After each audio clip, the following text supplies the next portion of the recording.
Want to dine and dash? Take your wallet when you leave. I work as a waitress at a high-end restaurant and we get many customers.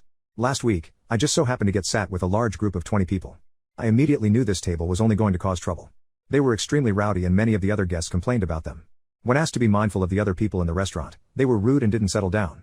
They ordered expensive dishes, top-shelf drinks, and ordered me around like an animal. In the end, the group had racked up quite the bill. Big groups like this rarely ever tip well, which was my main concern of the evening. I knew I was losing my dignity for at least $4 on a large bill. When I presented them with the check, everyone got really quiet. It was the first time of the whole evening that this group wasn't causing a commotion, so I knew something was wrong. I noticed that no one reached for their wallet. I asked them what was wrong and one of them said they needed time to decide how they were going to pay.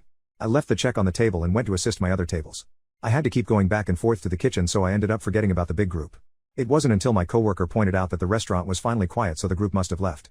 I went to check on the table and they were gone. I picked up the check and it was empty. No money, no card, no nothing. They just dined and dashed.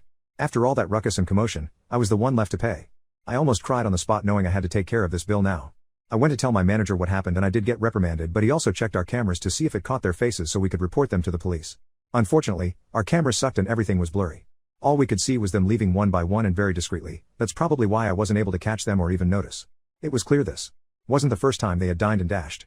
My manager told me I had to cover their very expensive meal and I just sulked while I had to clean their table. During the cleanup, I found a wallet on one of the seats. I had a choice to make, either pay for the meal myself or make this person pay all of it.